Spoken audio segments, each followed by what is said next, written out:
Well, in the interest of time, Jackie, should we get started with District 4 updates so we can let Officer Chavez get on and along his way?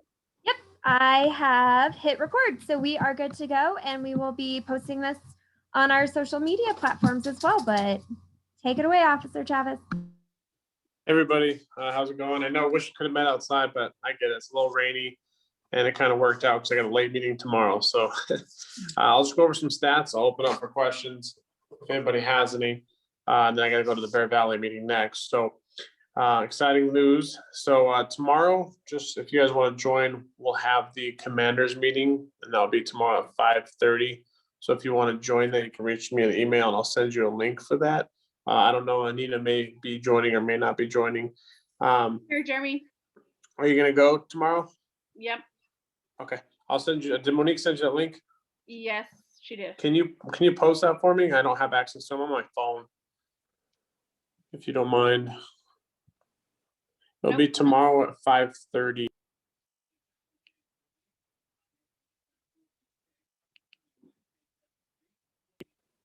All right, I'll go over our stats, and if anybody has any questions, you can answer some questions. So burglary went from 17 to 18, which was a 5% increase, and theft from motor vehicle, larceny went from 14 to 30, which is a 100% increase. Theft from motor vehicle, 22 to 40, 80% increase, and motor vehicle theft, 29 to 56, which was a 93% increase. And again, I know sometimes those numbers sound like they're awful and crime is just spiking, but in reality, it's just comparing it to last year. And that's because more people decide to either not report at all, or they did report it some kind of are on the internet or something like that. So don't be alarmed. Those numbers kind of tend to go up and down. So with that being said, those are your overall stats for the Ruby Hill neighborhood. Does anybody have any questions or any concerns or anything they're seeing that I can make the commander aware of in the district or in your neighborhood?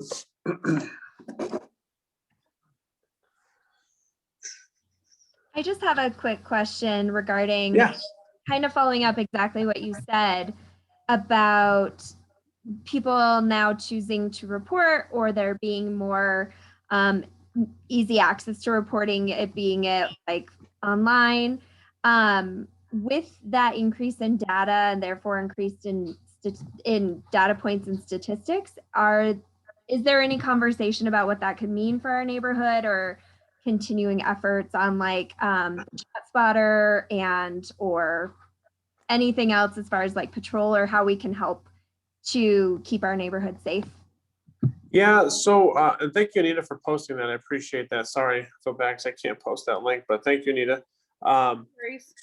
So it really depends. Like, so ShotSpotter, I don't know if you guys are aware, but we do not have that south of Mississippi. So that only goes from 6th Avenue south to Mississippi, and that's kind of the border. And then from Platte west to Sheridan. So as of right now, that will never be put in Ruby Hill. It may be in the future, I'm not sure, but I know they started out up north because it obviously gets a lot more gunshots and things like that up north than it would down south of Ruby Hill and College View and things like that. So in reporting, sometimes, if things are ransacked or our offices, our cars or something like that, if sometimes people decide not to report that. So it just really depends. But anytime anything happens, we definitely encourage everyone to call Denver PD, or you can always go online, or however the case may be. But the stats, sometimes when you apply or when you do it online, it goes downtown and it may not be counted for District 4.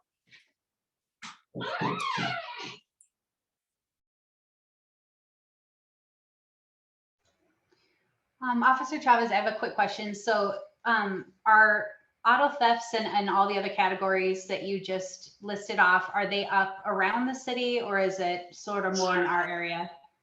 Well, I was looking at that because I have Bear Valley stats right in front of me. Across the board, they're pretty comparable. Like, for instance, burglary up in Bear Valley is up 50% compared to burglary in Ruby Hill, about 45% difference. Larcenies both, like larceny is extremely higher in Ruby Hill than it is in Bear Valley, which is interesting to me because Bear Valley has more shopping, but that could be just because there's, corner stores that are getting hit more. And in reality, there's only 14 reported larceny, or 31 reported larceny reports compared to 14 as last year, where Bear Valley had twice that, but just not as much as an increase. So, I mean, stats citywide, the only thing that's up right now is motor vehicle theft. And in your neighborhood, it's really not up much compared to the rest of the city. So no, they all tend to fluctuate. It just kind of depends on the neighborhood. And you see a lot less crime, obviously down south of Ruby Hill, College View, Bear Valley, Harvey Park versus Barnum, Athmar. So the tendency is with the southern part of the district, they're kind of all over the place, but not as high as up north. So I've done up north stats and they're a lot higher for specific crimes, but and there's nothing that we should be alarmed at, just looking over stats in both neighborhoods.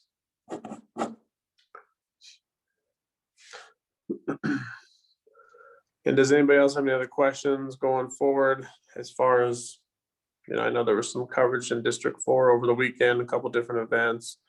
But those were again up north, not down south. Well, while I have you, I have another question. So absolutely. This really is just mostly stuff that a lot of us have been seeing on different social media pages. But I guess just as if you experience at your home, say, even if you didn't hear it or not, but you find that you wake up one morning and there's holes in your garage because someone has shot into them. What's the proper, besides just calling you guys, are there other things that folks can be doing? I guess I've seen that some folks have had those experiences somewhat recently. And then of course, there's just been a lot more, I don't know if it's random or not, but gunfire. And we're really trying to encourage our neighbors to call stuff in, but there seems to be a theory that it doesn't really matter if we call it in because nothing seems to happen. So I guess my first question is, what's the proper procedure if there has been some, shots fired near your house? And then two, how can we better encourage our neighbors to report this behavior? Are there like some sort of, I don't even know what it would be, like statistics or information we can give them that it really is very important to report, because the end result, even if they don't catch that person right then and there, it's helpful for the stats in the long run. So I'm so sorry, that is a very long-winded question. No, Brandy, I get it a lot. I get this question a lot. So more towards the first part, I would say, we always encourage, for when it comes to shell casings, don't ever touch the shell casings. So if you come out, let's say for instance, you come outside in your garage or your house or something has holes in it, there's going to be casing somewhere. There's going to be a fragment that penetrated the wood, penetrated the siding. There's going to be something left of casings. Now, if you happen to stumble across that casings, do not touch it. Don't bag it. Don't say, hey, put rubber gloves on. Just leave it exactly where it is. Put a little piece of notebook paper over it and wait till police get it. So we always encourage for you to call something like that. And it's not that nothing's being done. I will tell you that one of the sergeants in District 4 is Sergeant Chastain. That guy can find a casing and he just goes out randomly. And if he gets these calls where shots have been fired and officers say, well, you got to understand it's 2:00 in the morning and they heard gunshots in the area. Well, no one knows where those gunshots are really come from, because you have Ruby Hill right there, which is a humongous part. You also have Santa Fe and Platte River Roads. You have a lot of things surrounding you. You have Mexico, Colorado, a lot of thoroughfares, Florida through Ruby Hill, right? So who knows where that gunshot was actually fired from? So we definitely encourage people to call, regardless if it's a firework, they think it's firework, gunshot, whatever it is. We definitely always encourage you to call, because if those casings are recovered, those casings are sent downtown to forensics. once forensics gets those, they're able to, because every fire weapon or every weapon that is fired, there's some kind of trace. We can trace that back to what that came from, which gun that came from, and it could be used in a different crime in, let's say, East Denver, or it could be something matching in North Denver, another district. So we definitely want to record as much as possible, because that will allow us to, that gun was stolen from here and it was used in some crime over in this part of town. So definitely always encourage it, because those casings tell a story.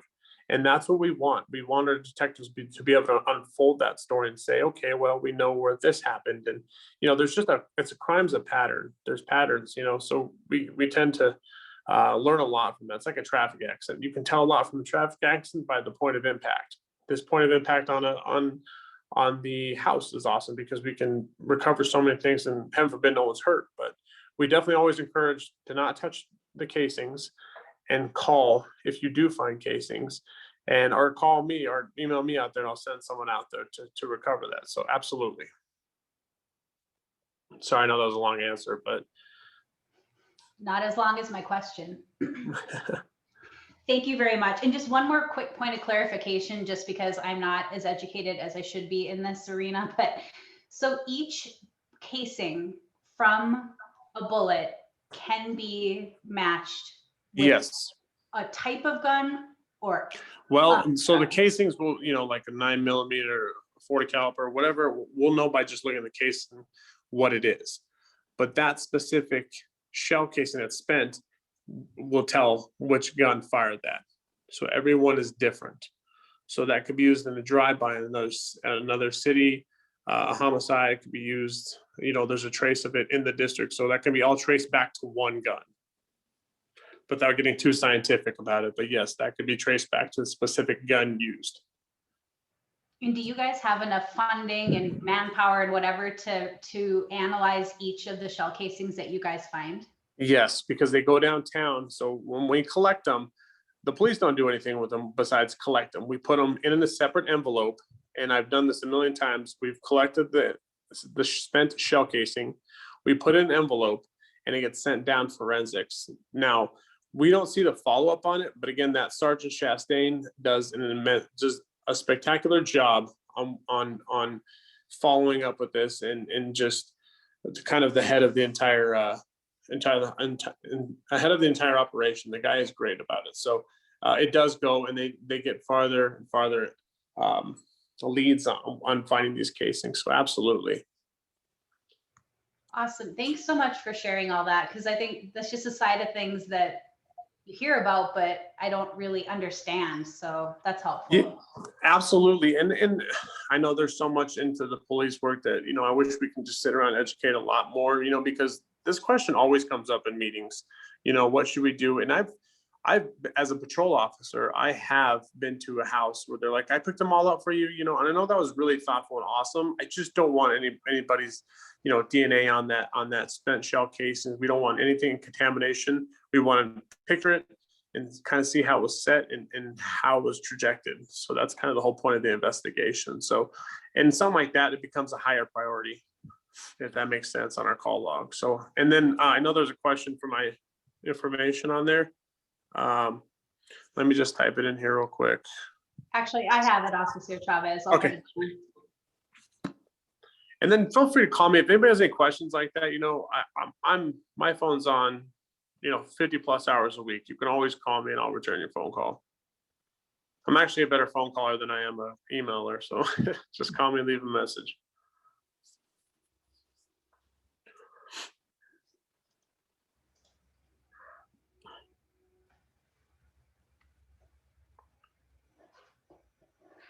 I'm done with my line of questioning unless anyone else has anything else to add or ask.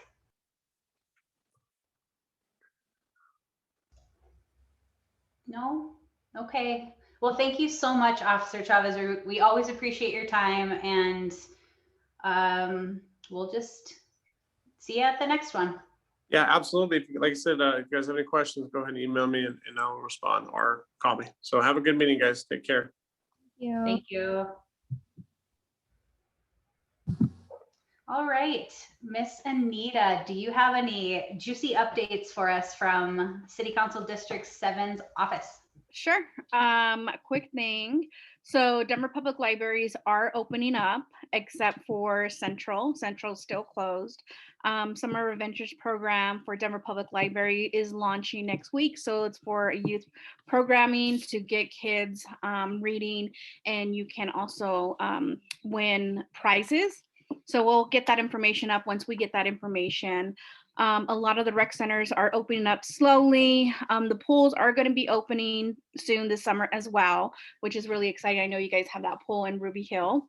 And we are having our second vaccination clinic here at the Denver Design Center. So if you guys want to volunteer, I could send the link to you guys. And then we also got some Pfizer vaccinations too for the youth. So if you know any youth that have not been vaccinated, you can also send them there to the Denver Design Center. So it's 595 South Broadway. So it's right behind the Sam's Club there, and they'll show you how to get into the back of the Denver Design Center to get your vaccination. Make sure that they bring their cards so you can have all that stuff together. And then plastic bags, the implementation is going to be July 1st, so make sure you carry your plastic bags with you, because they're going to be charging for the bags there at the grocery stores and stuff like that. So just a quick reminder on that. Do you guys have any questions? When is the vaccine event? It is this Saturday, and it starts at 9 a.m. Thank you.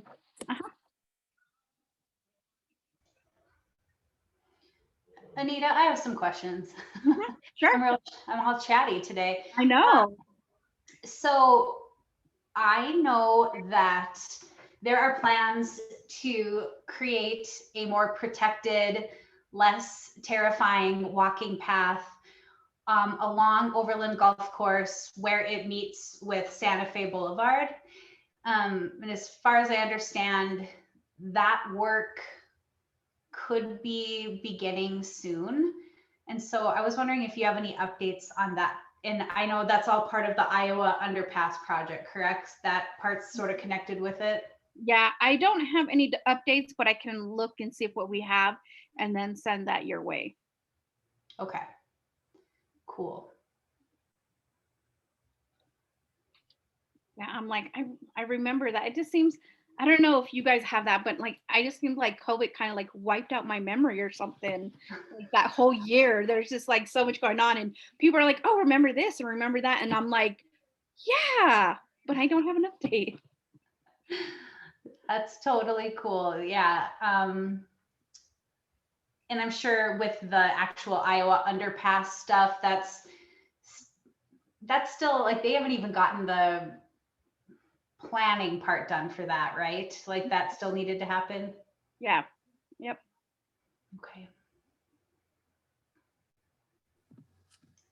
I have a question that might segue into our last little section that we're going to talk about tonight, but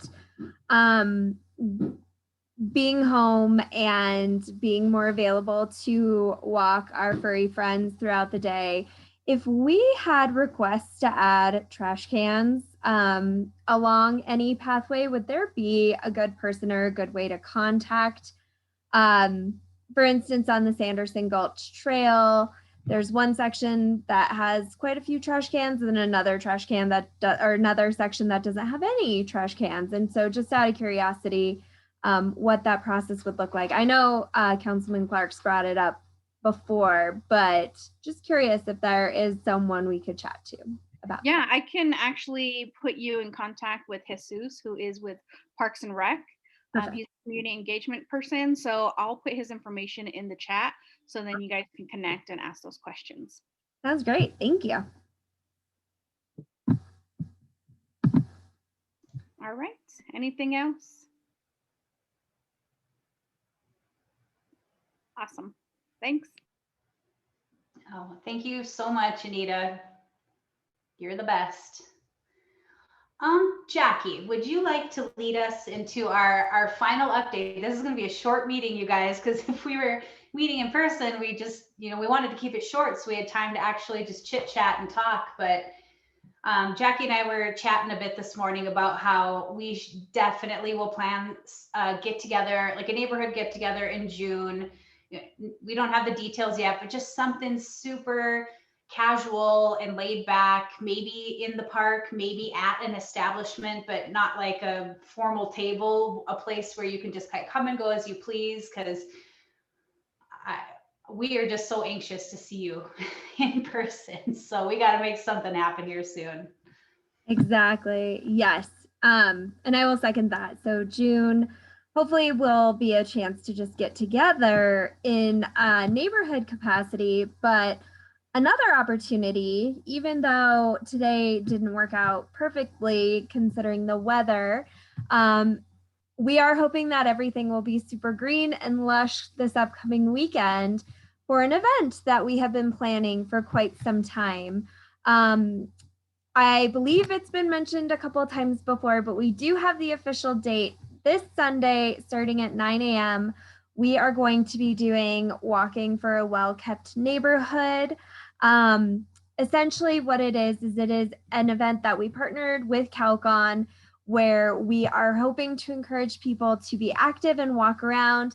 But really, one thing that we have noticed and we appreciate about our neighborhood is how supportive and encouraged people are to help make our area clean and pretty and something that we can all enjoy. And so because that has been a rallying cry, there's been spontaneous cleanup pop-up events. I personally, as I mentioned, out walking with my furry friend, there are often neighbors who are out picking up garbage on their own. We've all seen the posts about thank you to the neighbor who picked up garbage while they were walking along. So we know that this is something that's important to our neighborhood, and we wanted to encourage that. So our event on Saturday at 9 a.m., we will have 4 different locations that you can, or excuse me, 2 different locations, 4 different sections that the 2 home base locations where you can check in, and excuse the camera jiggling. And we actually were able to get some fun, nice little cleanup kits. Let's see, there we go. You can see them. So in groups of 3 or 4, you will hopefully have the opportunity to grab one of these kits. These kits will include sunglasses for everyone, rubber gloves for everyone, a single Home Depot bucket for you to put garbage into, especially things like glass and things that you don't necessarily want to be carrying around in a trash bag. We have plenty of trash bags. Each kit has sunscreen in it and a broom with a stand-up dustbin so that you can sweep up potentially hazardous items or things that are things that you don't want to touch with your hands, even gloved. But we are just really excited to encourage to get everyone out. It doesn't only have to be people who do live in Ruby Hill, but we are coordinating it. So if you want to rally your friends, get everyone out there involved, we would absolutely love to have everyone. So the 2 home bases, and help me out if I get this wrong, but one is where I'm actually hoping to have one of those trash cans added. But if you have been on the Sanderson Gulch Trail, where it intersects with Florida, there's a point where it goes southeast or southwest and the other side goes northeast. We will have a station set up there if that is closer to your home. So kind of on the north side of Ruby Hill, that section is where we'll meet up there. And then at the top of Ruby Hill Park, in the covered patio area that is right next to the playground, right next to the community garden. So not the pavilion, but the covered area. We could potentially have someone at the pavilion if that makes it easier too, but setting up there with these kits. And then afterwards, there is also a Levitt show. And so we would love to have everyone who participated in the event come back and rally around a little bit of a social opportunity. I did just see on social media that Levitt's Restrictions have been lifted. Previously, you would have had to reserve your pods, but that's not the case anymore. So we can all just go and enjoy this show at Levitt together in a social sense if you're able to afterwards. Also, Ken has our treasurer who's on the Zoom call, has been able to secure some raffle prizes for participants. So just a lot of cool things. I hope we can encourage you all to participate, but in general, it's just a way to make our neighborhood awesome. Those who've been on our calls, what did I miss? Jackie, what's going to be done with the cleanup kits after this cleanup on Sunday? That is wonderful. That's a great question. We are actually hoping to continue this excitement and this opportunity to clean up. So we will be gifting these cleanup kits to the participants who are involved if that is available. We will be taking a raffle or doing a raffle of the participants, of people who can take it home, of those who would be interested in doing that. So we encourage, as you're out walking, as you're out enjoying these beautiful paths and these beautiful parks, to encourage that cleanliness of our neighborhood and continue walking for a well-kept neighborhood. I have more questions. So, when we meet up at the 2 points you mentioned, right where Sanderson Gulch crosses Florida, and then also near the playground and the community garden. But what if we're not able to get out there right at 9 at the checkout point or check-in point or whatever? What should we do? Because it will be some home bases, we'll have some neighborhood leadership there where that is kind of their cleanup space. So the neighborhood leadership will be close there and will be able to provide any extra trash bags, any of those other items. And so those cleanup kits should be available there, and we'll kind of give you a map of where to go from that point. That way you can show up whenever, just look for the big orange buckets, and hopefully that will be an exciting opportunity to get done. Another thing too is, because this will be ongoing, we're hoping to have many more events that around this. If you do win or take home a cleanup kit, we hope that you'll come back for our other events to continue this process and to continue the opportunities to get together. But if you can't get there right at 9, we will have home base kind of be home base with some neighborhood leadership so that they can help coordinate that. And if you run out of trash bags as you're cleaning or run out of another supply, you can come back to that home base area. Jackie, do you need any help with that? You know, people to hang at the stations? Always, yes, absolutely. We'll welcome any support and help with that home base and with word out. So yes, thanks, Ann. Yeah, I mean, do you have a preference of which one I head to at 9 in the morning or whatever?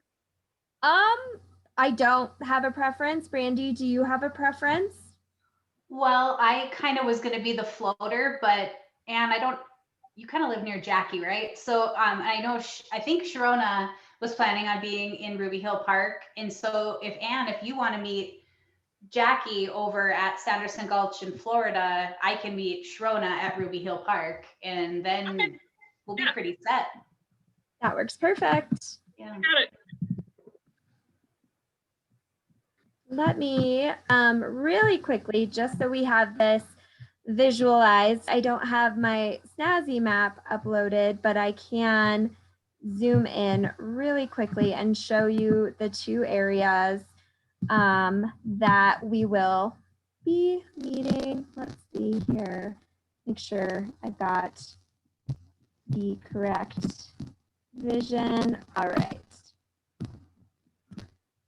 So home base number 1 will be right here at the Sanderson Gulch, most likely on the north side. There's a little bit, well, no, actually, we'll say on the south side because there is a picnic table right there.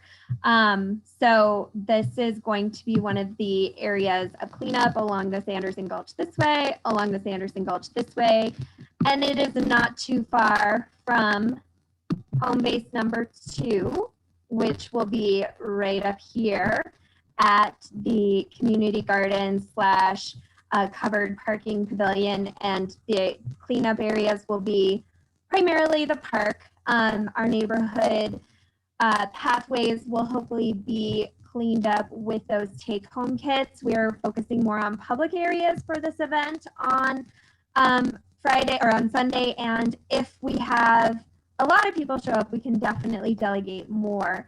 But yeah, so these will be the 2 areas, and then we'll have home base number A or B, whichever one. The second one will be over here on the south side of Sanderson Gulch. And again, the cleanup kits are big orange Home Depot buckets. So just look for the Home Depot buckets, and really excited for this event.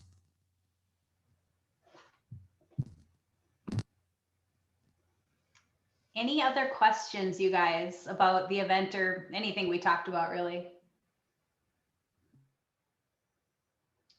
No, and then we're usually just like trying to hop off so quickly, and we really do want to give some of your time back, but is there anything anyone wants to share, like anything happening in the neighborhood we should know about, or exciting stuff, cool stuff?